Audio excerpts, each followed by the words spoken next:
My name is Naomi Whitaker. I was 31 years old, 37 weeks and 2 days pregnant, and standing in my parents' dining room in Asheville when the first real contraction made me grab the edge of the table. At first, I told myself it was nothing. I had been feeling tightness all afternoon, the kind Dr. Brooks said could happen near the end. But this was different. It started low, sharp, and deep, then wrapped around my back until I could not finish the sentence I was saying. My father, Russell Whitaker, was at the head of the table with a glass of red wine in his hand, smiling at my younger brother Preston like he had personally invented success. My mother, Marlene, was adjusting the napkins beside the plates. Across from me, Claudia Voss checked her watch, the silver face catching the chandelier light. 8 minutes later, another contraction came. I put one hand on my stomach and said clearly, "I think labor started. I need someone to take me to Street Brigid." For 1 second, the room went quiet. Then, my father looked at me, not with fear, not with concern, but irritation. "Call a taxi, Naomi," he said. "We're busy at the family party." Nobody moved. My mother's hand stayed on the napkins. Preston looked down at his phone. Claudia closed the folder in front of her like my pain had interrupted a meeting. I asked one more time. Not loudly. Not dramatically. Just enough for everyone at that table to hear that I was scared. My mother stepped closer and whispered, "Please don't call an ambulance in front of the house. The neighbors will think something happened." Something had happened. Her daughter was standing there, trying not to fall. That was when I stopped begging. I placed my phone face down beside my water glass, pressed record, and let it capture every word that followed. Please subscribe to support the channel. Here's a fun little challenge. I bet you are watching this video while lying down with your legs crossed right now. If I guessed correctly, type 3 in the comments. If not, type 4. Let's see how many viewers I got right. And if you enjoy this story and would like to support our team, please consider buying us a cup of coffee through the link in the description. Your support helps us continue creating more meaningful, emotional, and captivating stories for you. Thank you so much for your kindness and support. All right, enough talking, let's begin the story. The ambulance took 9 minutes to arrive. I know because I watched the numbers change on the oven clock while the dispatcher kept asking questions I could barely answer. How far apart were the contractions? Was I bleeding? Had my water broken? Was anyone with me? That last question made me look toward the dining room, where my father had already returned to Owen Lark.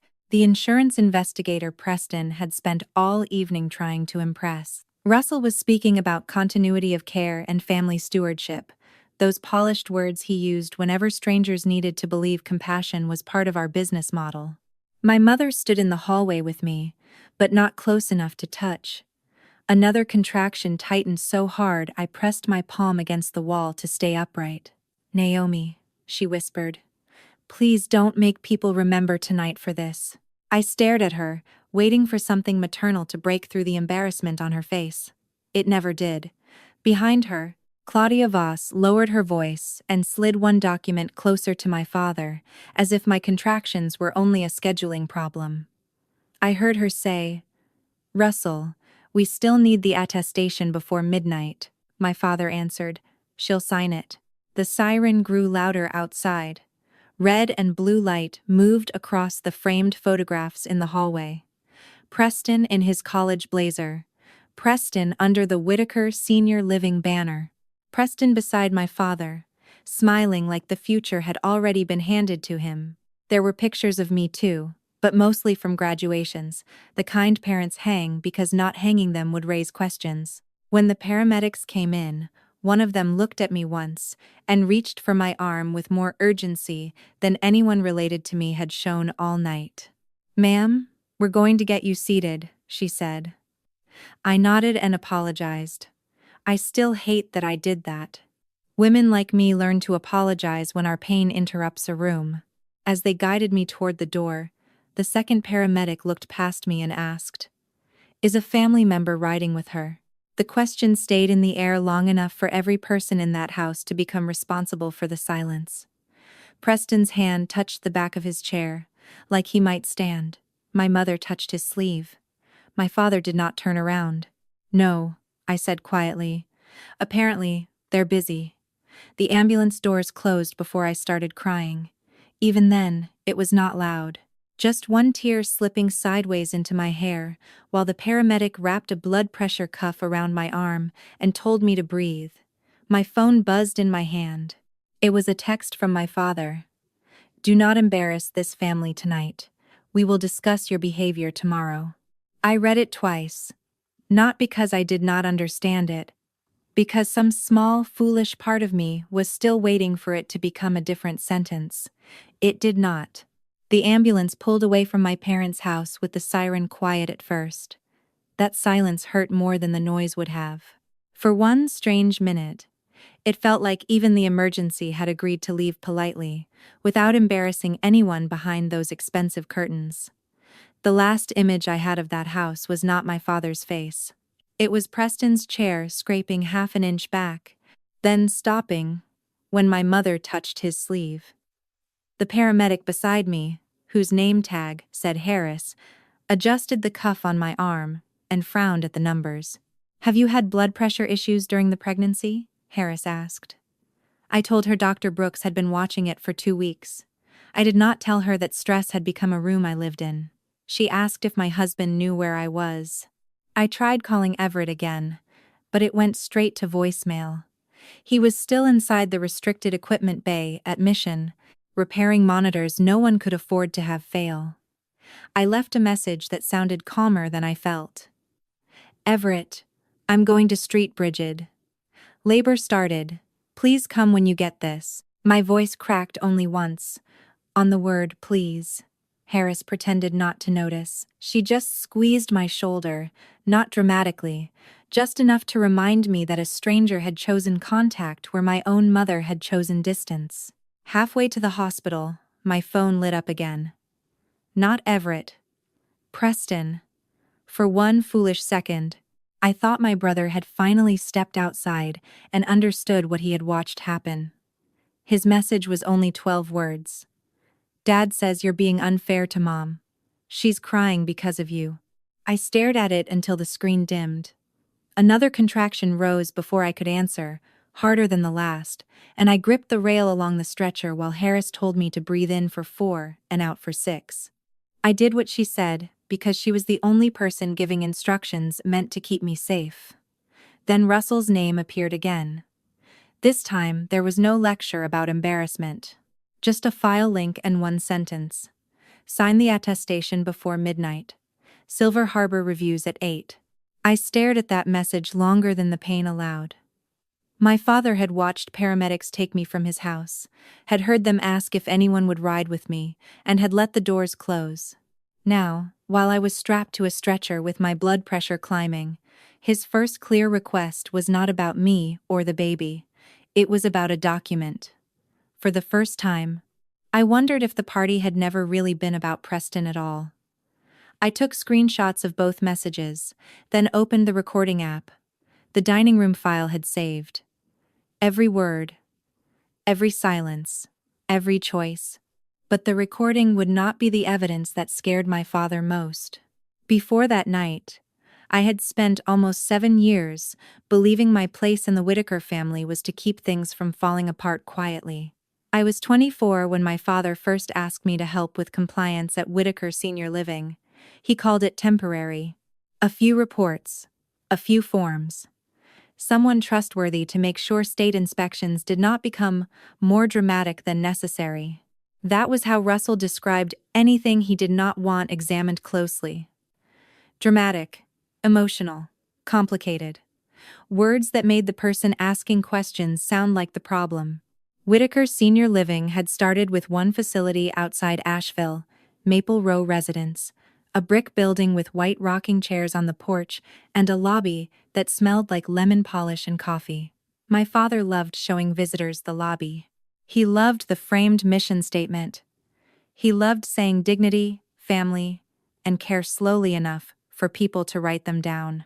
What he did not love were the medication logs, late-night staffing sheets, fall reports, and family complaints that landed on my desk after everyone else had gone home. I learned the residents by name before I understood the business by number. Mrs. June Abernathy liked her tea week and her curtains open by 7. Mrs. Vega kept a photograph of her late husband taped inside her closet door and asked every new aide if he looked like a movie star. Mrs. Abernathy once apologized for pressing the call button too many times, even though the real problem was that no one had answered the first two. They were not line items to me. They were people whose whole lives had been reduced to rooms someone else could enter with a key. For a while, I thought my father saw them that way too. Then I started noticing the gaps. A fall report entered 2 days late. A complaint from Mrs. Abernathy's niece marked resolved before anyone called her back. Overnight staffing ratios that looked perfect in the monthly summary, but did not match the handwritten schedules kept in the nurse's station. When I brought it to Russell, he leaned back in his chair and told me, "Naomi, care work is messy. Paperwork makes it look worse than it is." Then he smiled like he had taught me something mature. Preston never had to see that side of the company. He came back from Charlotte with a marketing certificate, new cufflinks, and the kind of confidence that grows when no one has ever let you fail in public. My father gave him an office with glass walls and introduced him as the next generation of Whitaker leadership.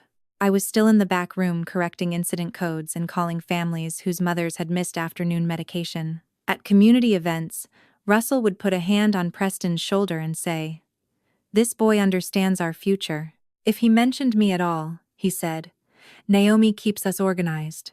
5 months before Eden was born, I left. Not loudly. Not with a speech. I accepted a position at a nonprofit hospice because I wanted my signature to mean something clean again. My mother called it bad timing.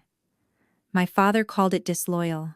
Preston joked that hospice suited me because I had always been more comfortable around people nobody expected much from. I laughed because that was easier than admitting how deeply it landed. The truth was, I had not left to punish them. I left because every corrected document felt like wiping fingerprints off a window someone else kept smearing. 3 weeks before the family party, Claudia Voss emailed me. Claudia had a gift for making danger sound like formatting. Her message was short, polite, and cold enough to chill my hands. Final attestation needed before sale. Attached was a resident care certification for Silver Harbor Care Group, the company preparing to buy Whitaker Senior Living for $18.6 million. My name was still listed as the preparer for the 18-month compliance archive, which meant Silver Harbor would trust the report more if I confirmed it. Beneath the signature line, my name was already typed. The report claimed there had been no unresolved care deficiencies in 18 months. I read that sentence 4 times. Then I opened my old files and found Mrs. Abernathy's fall report, the missing staffing sheets, and the fund transfers my father had once told me were temporary reallocations. That was the first night I drafted an email to Miriam Caldwell, a former judge who chaired the oversight board for the Resident Assistance Fund Whitaker Senior Living had promised to protect. I did not send it. Sending that email would not be family conflict. It would be a match dropped into dry grass. So I saved the draft, copied the records to an encrypted drive, and told myself my father still had time to correct the report. I told myself Claudia might not know what had been changed. I told myself Preston might ask one honest question before putting his face on the sale. Those were the last soft lies I allowed myself to believe. By the time my father told me to call a taxi while I was in labor, he was not just abandoning his daughter, he was betting that I would keep protecting him anyway. Street Brigid received me at 8:27 p.m. The lights were too bright, and the stretcher wheels clicked over every seam in the floor. For the first time that night, people moved because I needed help. No one asked whether I was embarrassing them. No one told me to wait outside. A nurse named Tessa Malone met us near the desk, placed one steady hand over mine, and said, "We're going to take care of you." It was such an ordinary sentence that it almost broke me. Tessa asked my due date, my doctor's name, my pain level, and whether my water had broken. I answered as best I could, while she checked the monitor, and frowned at my blood pressure. "You're staying with us," she said. "Dr. Brooks has been notified." My eyes kept moving to my phone. Everett called at 8:46, breathless and terrified. "Naomi, I just got your messages. Are you alone?" I looked at the empty chair beside the bed. "Not exactly," I said. "But yes." He was quiet for half a second. Then he said, "I'm coming. You are not doing this alone." I turned my face toward the wall because I did not want Tessa to see what those words did to me. Before Everett reached the hospital, Russell texted again. "Do not make this harder than it needs to be. Claudia says your signature only confirms prior compliance." I took a screenshot. Then Claudia called. I let it go to voicemail. Her voice arrived a minute later, smooth and flat, like she was leaving instructions for a copier repair. "Naomi, I understand the timing is inconvenient, but Silver Harbor expects final documentation tonight. The staffing variance language has been softened. Your father needs this closed before midnight. Timing. Inconvenient. Softened." Those were Claudia's words for a woman in labor. Missing aides, unanswered call buttons, and a report that pretended Mrs. Abernathy's fall had been handled correctly. I saved the voicemail. Another contraction climbed through me, and I gripped the bed rail until my knuckles went white. Tessa noticed the phone in my hand and said, "You do not have to answer anyone right now." I almost laughed. Not because it was funny, because no one in my family had ever said that to me. Everett arrived still wearing his work shirt, one sleeve streaked with dust from the equipment room. He crossed the room, took my hand, and looked at my face first, not my phone. "Tell me what you need," he said. I showed him the messages, the file link, and Claudia's voicemail. He listened, without interrupting. By the end, his expression had gone quiet in the way that meant his anger had become useful. "You are not signing anything," he said. 40 minutes later, raised voices came from the hall. Tessa stepped to the doorway and came back with her mouth tight. "Your parents are here. Claudia Voss is with them." Claudia was not family, and I did not give her permission. Russell entered carrying a tablet. Marlene followed with red eyes and no coat, like she wanted witnesses to know she had been suffering too. My father did not ask about the baby. He did not ask about my blood pressure. He placed the tablet on the tray beside my bed, already open to the signature page. "Naomi," he said quietly, "be rational. Sign it, and we can deal with the baby after this." The room went still. Even the monitor seemed louder. I looked at the tablet, then at my mother. She whispered, "Please, honey, Preston worked so hard for tonight." That was when I turned my phone over on the blanket and pressed record again. My hand was shaking, but my voice was clear. "Are you asking me to certify false elder care records while I'm in labor?" Russell's face changed before he could stop it. He reached toward my phone. Everett stepped between him and the bed. Tessa moved to the call button. "This is not the time for one of your moral performances," Russell said. "Your future in this family depends on whether you behave like an adult tonight." Another contraction tightened through me, sharp enough to blur the edges of the room. I waited until I could breathe again. Then I closed the tablet and handed it back to him. "I am not signing away the people you promised to protect." His voice dropped. "If we leave now, do not expect us to come back." For most of my life, that sentence would have frightened me into obedience. That night, it only named what had already happened. I looked at him and stopped searching for the father under the businessman. "You already left," I said. "You did it at your dining room table." Then I turned to Tessa and asked her to call security. Marlene said my name like I had broken something sacred. But all I had broken was the rule that their comfort mattered more than the truth. Security came faster than I expected. 2 officers stopped outside the room while Tessa spoke to them in a low voice. My father argued from the hallway, but the words had lost their shape. I heard my daughter, family matter, and misunderstanding, the same 3 shields he always reached for when truth stepped too close. Everett sat beside me, one hand on the bed rail, his thumb brushing mine every few seconds. He did not tell me to calm down. He did not ask whether I was sure. He just stayed. When the door closed, the room felt larger and emptier at the same time. My hands were still shaking, but the decision inside me was not. I opened the draft I had written 3 weeks earlier to Miriam Caldwell. The subject line looked almost too small for what it carried. Concern regarding Whitaker Senior Living compliance records. I attached the dining room recording, the hospital recording, Russell's texts, Claudia's voicemail, the altered resident care certification, the original staffing sheets, Mrs. Abernathy's fall report, and the fund transfer summary I had copied before leaving the company. For a moment, my thumb hovered over send. Not because I doubted the evidence, because pressing that button meant admitting my father had not slipped. He had chosen the sale, the report, and my silence, even while his granddaughter was being monitored on a hospital screen. A contraction moved through me, and I waited it out with my eyes closed. When I opened them, Everett was watching me. "You don't have to protect them anymore," he said. That sentence landed softer than permission, and heavier than law. I thought of Mrs. Abernathy apologizing for pressing her call button. I thought of the aides working short-staffed nights while my father stood under banners printed with the word dignity. I thought of Eden, not yet born, already being treated as less urgent than a signature. So I wrote one line at the top of the email. "Miriam, I was asked to certify records I believe are false while receiving hospital care. Please preserve this before Silver Harbor's review." Then I pressed send. Miriam replied 13 minutes later. "I know, because Tessa had just returned with ice chips and Everett was helping me sit higher against the pillows. Received. Do not delete anything. Do not sign anything. Your health and your child come first." I read those last 7 words 3 times. Your health and your child come first.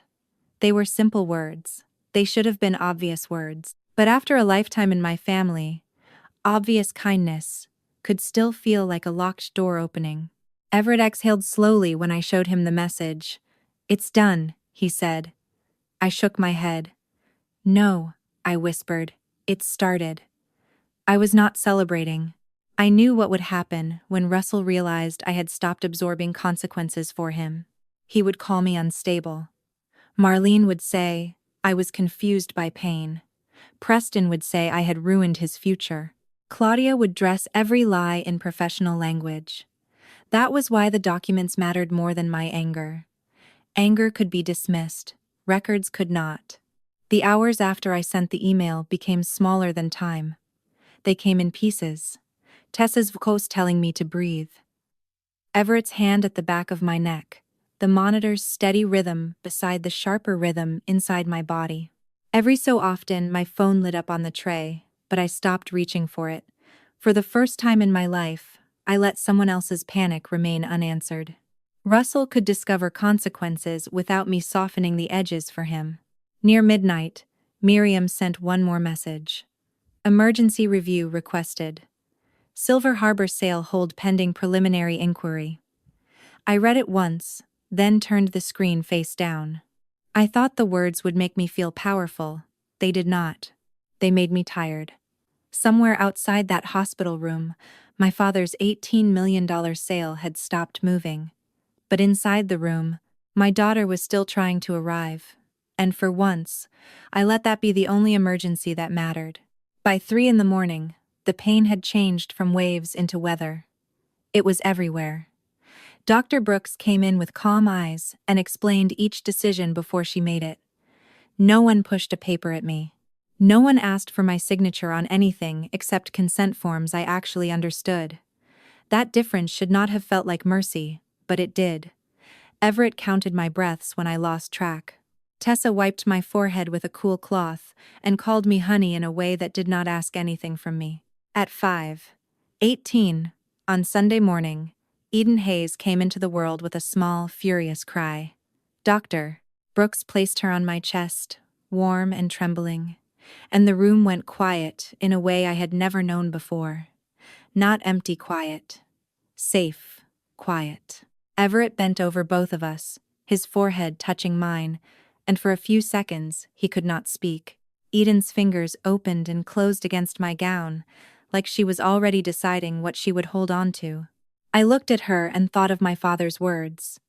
"We can deal with the baby after this." There she was, breathing against me, and I understood with a clarity that hurt more than the labor had. My family had not only abandoned me, they had placed a document, a sale, a reputation, and a party above a child who had not even taken her first breath yet. Something in me closed then, not my heart, the door they had always used to walk in and rearrange it. Everett whispered, "We're here." 2 words. No speech, no promise too large to trust, just presence. I touched Eden's cheek and felt the old obedience loosen its grip. I was not protecting only myself anymore. I was protecting the version of family she would grow up believing was normal. I turned to Everett and said, "Keep them away from her until they can tell the truth." My voice was tired, but it did not shake. While Eden slept against me, my phone buzzed again. Zing. I almost ignored it. Then I saw the name, Owen Lark. His message was short. "I heard what your father said after the ambulance left. If Judge Caldwell needs a statement, I'll give one." I stared at the screen, not relieved exactly, but steadier. The truth had begun to leave my body and enter the world. And this time, I was not the only person carrying it. Owen's message sat on my screen while Eden slept against my chest. I had only met him twice before that night, both times in rooms where my father performed sincerity for people with expensive pens. Owen Lark was 35, a long-term care insurance investigator with careful eyes and the habit of listening longer than most people found comfortable. At the party, he had been there because Preston wanted his endorsement for the Silver Harbor transition plan. I had thought of him as another polished guest. Then he had watched the ambulance doors close. I did not answer right away. My body was too tired for gratitude, and some part of me still resented every person who had needed proof before they could recognize cruelty. Everett read the message over my shoulder and said nothing. That was one of the reasons I trusted him. He did not rush me into forgiveness just because someone had finally done the minimum. I typed with one thumb, Eden's blanket tucked under my wrist. "Thank you. Please send it to Miriam directly. Tell her exactly what you heard." Owen's statement arrived later that morning. Miriam forwarded only the confirmation, not the full text, because she did not want me carrying more than I had to while I was recovering. But she summarized enough. After the ambulance left, Russell had told Claudia, "One pregnant daughter is not worth losing an $18 million sale." Preston had said my name once. Marlene had told him not to make things worse. Claudia had replied that the attestation still needed a clean, emotional environment to be valid. I read that phrase until it stopped looking like English. A clean, emotional environment. That was what they called a room, after removing the woman in pain from it. Not abandonment, not panic, not shame, just cleanup. I looked down at Eden's face, still red and soft from birth, and felt something colder than anger move through me. If they could rename what happened to me that easily, how many times had they renamed what happened to the residents at Maple Row? A fall became a delay. Neglect became variance. Missing funds became reallocation. A daughter in labor became an emotional disturbance. By noon, the first pieces began moving without me. Silver Harbor suspended its review pending inquiry. Miriam requested preservation of all compliance files, emails, draft reports, staffing schedules, and resident fund records. Claudia sent a message to Russell that she probably meant to keep private, but old compliance distribution lists have long memories. A copy landed in an inbox still forwarding to me. "Do not refer to the Abernathy incident as unreported," she wrote. "Use delayed family notification." I forwarded it to Miriam without adding a word. Marlene called 3 times that afternoon. I let each call pass into voicemail. On the third one, she cried before she spoke, but I had learned the difference between tears and accountability.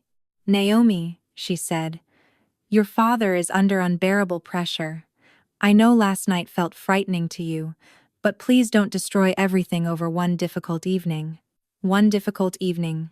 I was holding a newborn, stitched together by exhaustion and pain, and my mother had already begun shrinking the truth into something small enough for her conscience to carry. Preston texted at 4:16 p.m. Dad says Silver Harbor paused because of you. Do you know what this does to my future? I stared at the message for a long time. Not because it surprised me, because it sounded exactly like the house I had left. My labor was an interruption. My evidence was betrayal. His promotion was a future, but mine was a duty. I typed one sentence back. Ask him why Claudia needed my name on records. She already changed. The typing bubbles appeared, disappeared, then never returned. That night, while Eden slept in the clear bassinet beside my hospital bed, Everett dimmed the lights and pulled the blanket over my feet. I should have been thinking only about feeding schedules and discharge papers. Instead, my phone held a trail of people, finally choosing whether to keep pretending. Owen had chosen to speak. Claudia had chosen to expose herself in writing. Marlene had chosen the story she could survive. Preston had chosen silence. At least for now. And I understood something that kept me awake long after the room went quiet. Truth does not arrive all at once. Sometimes it starts as one recording, then waits to see who is brave enough to stop looking away. We came home 4 days after Eden was born. The apartment looked smaller than I remembered, and kinder than I deserved to need. Everett carried the hospital bags in 2 trips, then checked the locks, warmed a bottle, and moved through the rooms with the quiet purpose of a man building safety out of ordinary things. I slept in pieces, 20 minutes here, 40 there. Every time Eden made the smallest sound, my body woke before my mind did.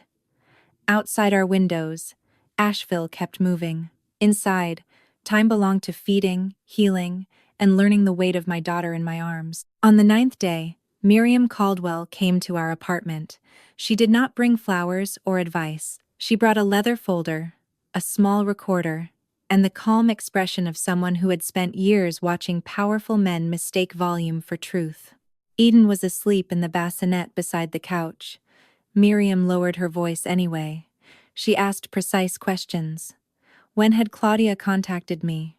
Who had access to the archived compliance files? Had Russell known I was under hospital care when he asked for my signature? I answered without exaggerating. I did not need to make them look worse. The records already knew how. I gave Miriam the encrypted drive. It contained the original staffing sheets, the revised certification, Claudia's emails, the Abernathy report, the resident fund transfers, and screenshots of every message Russell had sent while I was in labor. Everett stood near the kitchen counter, arms folded, not hovering, just present. Miriam labeled the drive, placed it in an evidence sleeve, and said, "This will move quickly now." I looked at Eden's tiny hand curled against her blanket and felt no relief. Only the heavy understanding that truth, once handed over, stops belonging only to the person who survived it. Then the doorbell rang. Everett looked through the peephole and turned back to me. "Your parents," he said. His voice stayed even, but his jaw changed. Through the door, I heard my mother softly rehearsing my name. "Naomi, sweetheart. Naomi, please." Russell stood beside her holding a glossy white gift bag with silver tissue paper. Preston was behind them with a box tucked under one arm, looking like he had been brought to apologize but had not agreed to it yet. I told Everett to open the door. "But don't invite them in." My father smiled the way he did for donors and holiday cards. "We came to meet our granddaughter," he said. Marlene lifted a folded pink blanket embroidered with Eden's name, as if thread could cover what they had done. I stood behind Everett, one hand resting on the bassinet. "No," I said, "you came because Silver Harbor froze the sale." Russell's smile thinned. He reached into the gift bag and pulled out a cream envelope. That was when I understood the gift had only been wrapping. Russell held the cream envelope between 2 fingers, as if it were something generous instead of something poisonous. "This is just to protect everyone," he said. "You were under medical stress. Nobody is blaming you for misunderstanding what happened." Everett reached for the envelope before I could. He unfolded the paper and read the first few lines. His expression did not change, but his voice did. This says Naomi was disoriented, that she sent confidential files without reviewing them, and that the family never refused medical help. Marlene's eyes filled immediately. Tears had always been her quickest language. "We are trying to save this family," she said. "Your father could lose everything because of one terrible night." I looked at the pink blanket in her arms, Eden's name stitched in careful white thread, and felt the old anger trying to become sadness. "Which family?" I asked. "The one sleeping behind me, or the one printed on Whitaker letterhead?" My mother lowered her gaze. Russell did not. Men like him rarely looked down unless they were checking where someone else had fallen. He stepped closer to the threshold. "Naomi has always been emotional where Preston is concerned," he said, aiming the words past me toward Everett, as if my husband might still be convinced I was the problem. "She left the company resentful, and now she is using the baby to punish us." The door behind me opened before I could answer. Miriam Caldwell stepped into the hallway with the leather folder in one hand and the evidence sleeve in the other. Russell's face went still, not pale at first, just empty, like a man watching a bridge disappear under his feet. "Mr. Whitaker," Miriam said, "this inquiry is not about sibling jealousy. It is about altered care records, misused resident funds, and an attempt to obtain a false certification from a woman receiving hospital care." Preston shifted behind Marlene. The box under his arm lowered an inch. Russell looked from Miriam to me, and for the first time since I was a child, I saw him calculate and find no easy exit. "You gave her everything," he said. I shook my head. "I gave her what you changed." Miriam's voice stayed level. "Silver Harbor has suspended the acquisition review.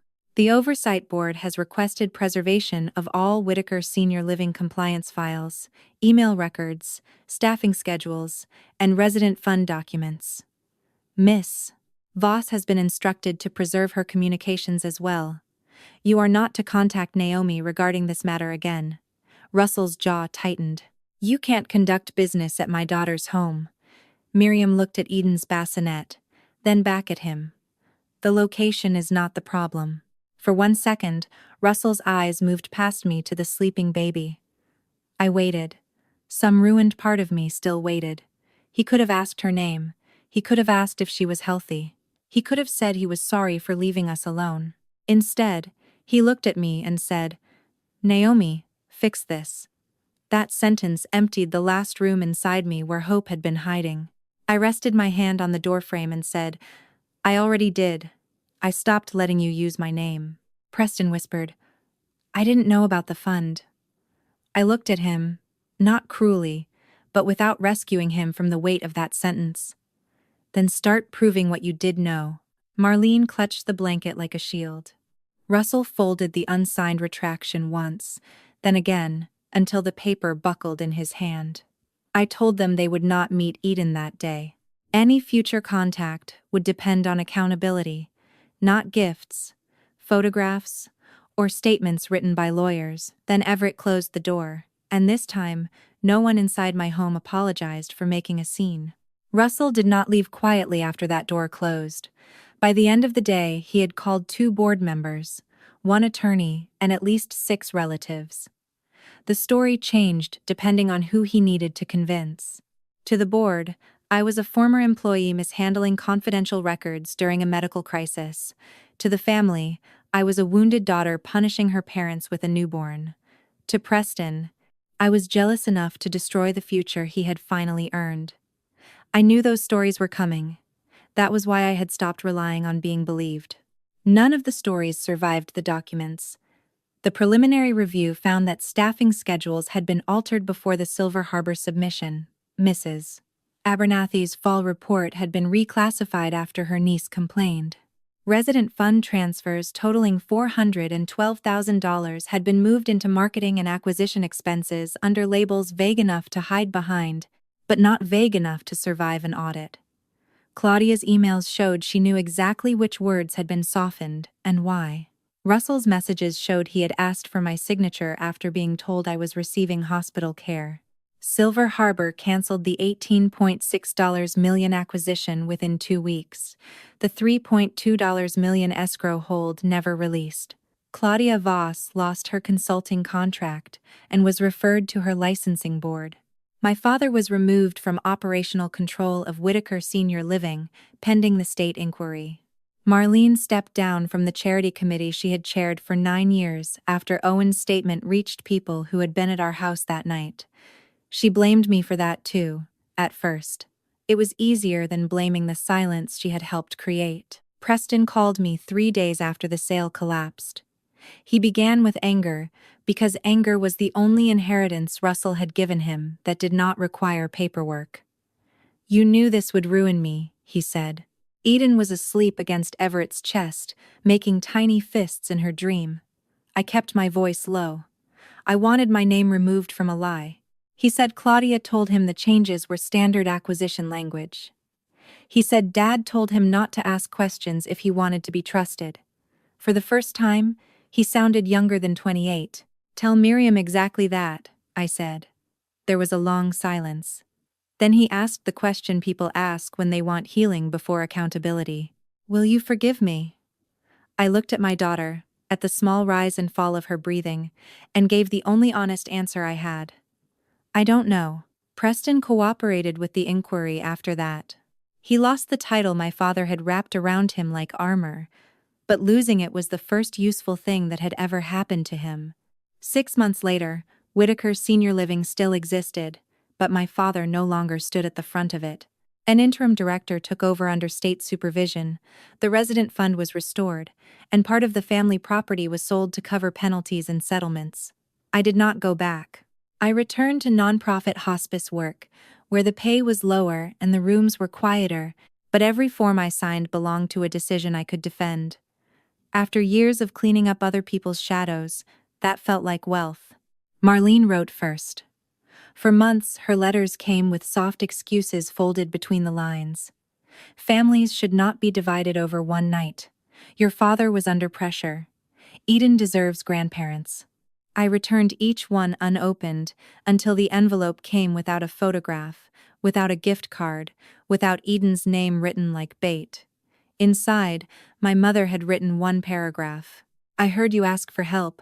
I cared more about keeping your father calm than keeping you safe. I understand that saying this does not give me access to your life." I met her in a counselor's office 2 weeks later. I did not bring Eden. Marlene cried, but this time she did not ask me to comfort her. That was new. Preston took an entry-level job with a community care nonprofit outside Raleigh. No glass office. No banner. No father introducing him as the future. Once a month, he sent me a message about something he had learned, and something he was trying to repair. I did not call it forgiveness. I called it evidence that he had stopped expecting my pain to clean his conscience. Russell resisted the longest. He sent legal threats first, then sentimental photos, then messages about legacy. None of them opened my door. Nearly a year after the night at the party, he mailed a 6-page letter. 5 pages explained pressure, age, business, responsibility, and fear. The last page held the only sentence that mattered. "I heard you ask for help, and I chose the party because I believed you would forgive me like you always had." I read it twice. He had finally named the choice. I did not invite him to meet Eden. Accountability can begin with one honest sentence, but trust is built by what a person does after the sentence leaves their mouth. I told him 6 months of counseling. No blame, no contact about the investigation, and no using Eden for family photographs. On Eden's first birthday, we gathered in a small public garden. Tessa came. Miriam brought a wooden puzzle. Marlene stayed 1 hour and respected every boundary. Preston helped fold chairs. Russell was not there. I felt no triumph in that. I felt peace. For years, I thought loyalty meant carrying the weight my family refused to name.